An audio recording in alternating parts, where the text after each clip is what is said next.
Hello and welcome to our lecture on reentry. During this lecture, we're going to talk a bit about some of the challenges of the reentry process, as well as some of the policies that we've created around reentry that can both challenge individuals as well as the community. Now, it's important to remember that for most cases, anyone who goes into prison is coming out. It is an ironclad guarantee, right? It's this cycle whereby people come in and out of prison. It's only a very small proportion where people go into prison for the rest of their lives, and when they leave, they do so in a pine box. It's important also to remember that reentry is not a supervision like parole or probation. Now, some people that are released from a facility, they are on some sort of supervision, but many are not. And that sets up a number of challenges for somebody trying to reintegrate themselves back into society, back into the community after a period of incarceration. I mean, think about the effects of prisonization. The longer that you've been in, the harder it's going to be for you to adapt when you get out. That's just the reality. So if you were in for 6 months, maybe you've remained connected to the world. If you were in for 16 years, think about how much the world has changed in that time period, right? So think of the challenges that that presents for somebody.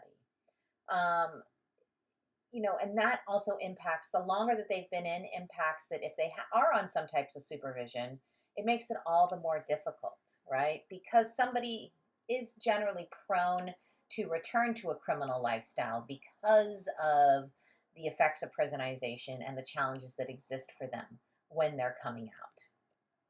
Those challenges include this idea of a criminal identity, right? And that can thwart your ability to find housing, to find a job, to reintegrate with your family, to regain custody of your children if you were a primary caregiver prior to going into prison. So there's a lot of issues that come up that, maybe as challenged as life was before you went into prison, you've now added another layer of those challenges upon trying to get out.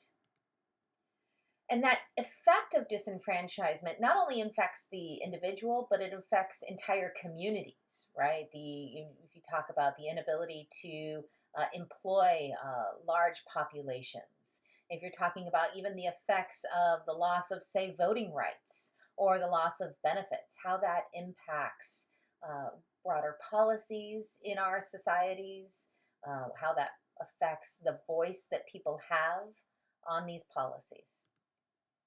But certainly that return to the community on an individual level can be really difficult. I mean, we do have crime that is disproportionately placed in neighborhoods, right? Some neighborhoods are more crime prone than others. And chances are you are returning to the exact same community or neighborhood or home that you left when you were first incarcerated. So the problems, if you think about this on a broader ecosystem sociological level, the problems that existed prior to your incarceration, chances are, still remain today. So when you think about removing somebody and sending them to prison, that's just a temporary reprieve from the greater social problems that they face. So what are some of these consequences of being convicted, this criminal identity, right? Well, you have increased barriers to employment, right? Think about how many job applications have historically asked you if you've ever been convicted of a felony. And what do you think happens to somebody that checks that box as yes? Do you think that they are just as likely to get advanced to an interview or be hired for a position? Well, we've done research on this, and the reality of that is no, right? It's much harder to get a job once you have that criminal identity. Not only because certain jobs are restricted to you, but a lot of employers aren't willing to hire somebody who has a criminal history. Certainly mental health services. We've talked a lot about in class how mental health can be traumatized or exacerbated by the pains of imprisonment and the conditions of confinement. But when you get out, it's not real easy to get access to mental health services. So even if you had any sort of mental illness well managed, while you were in prison, I mean, and that's a rare phenomena. Certainly, your access to something like treatment providers, medication, and the like is much more difficult on the outside. Housing, certainly a barrier as well. What can you afford? What can you have access to? And again, that criminal identity. Childcare. If you are a primary caregiver, who's going to care for your child? How are you going to think about those challenges, assuming you can get full custody back of your children, right? Maybe a family member was raising them, and that's great while you were incarcerated, but maybe they ended up in the system. It makes it much harder for you to regain your family unit. Food assistance, in terms of any sort of support, is certainly limited when you have a criminal conviction, particularly of certain categories. We've seen policies at the federal level that have restricted access to support, as well as other forms of economic services that are limited to you. And finally, transportation, right? How difficult is it to find transportation to be able to get you to a job? If you are on supervision, to get you to your court appointments, to your meetings with your probation or your parole officer, right? What if you live in a rural area where it makes accessibility really difficult? Heck, even if you live in the city and trying to take 3 or 4 buses just to get to an appointment could take you 2.5 hours. And that assumes that all the buses are running on schedule, right? Now, there are some, we talk about benefits, and as a result of having a criminal conviction, depending on the crime type, federal law could disqualify you for these benefits. So things like temporary aid to needy families, the Supplemental Nutrition Assistance Program, SNAP, or otherwise known kind of more casually as welfare and food stamps, and any sort of supplemental security income. We have current federal law that bars access to these programs if you have criminal convictions. And all of these things, right, you need support to get back on your feet. You need help. And without these avenues open, it just makes it that much more difficult in the reentry process. So what makes for a successful reentry? We've talked about some of the challenges. What do we need to do to make this a success? Well, first off, we need to think about that this is a process. And so during the first phase, we need to think about what do you need to do to basically protect yourself and prepare for reentry, right? How do you access programming that's going to target your needs while you're in custody? The reality is that there is far less treatment and program options in prison today than there used to be, but you need to be doing something to prepare, whether that be things that you're doing in prison or setting up a strategy for when you're leaving, right? Where are you going to go? Where are you going to sleep that first night? How are you going to get food? All of those sort of variables. So having a plan and being able to gather those skills to create a plan is incredibly important. Second phase is control and restore, right? So how can you access some of those community-based programs that can ease with your transition? What do you need to do in terms of survival and stabilization? I mean, survival is what do you do in those first 48 hours? And stabilization could be anywhere from, your first month out to your first 6 months out, right? Your needs, 24, 48 hours of release are going to be really different than what you need 6 months out, but you still have needs. And how do you create a plan that's going to support that? How do you access resources in the community?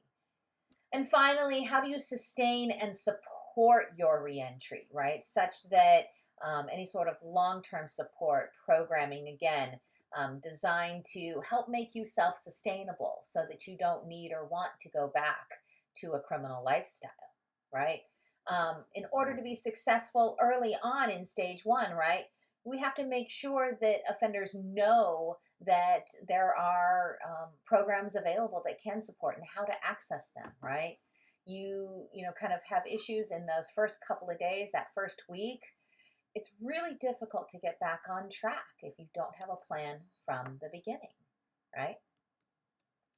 So Thinking about failures and successes. Well, when we talk about failures and we talk about recidivism, we need to be really clear what we're talking about here because there's all sorts of different ways in which we can define recidivism.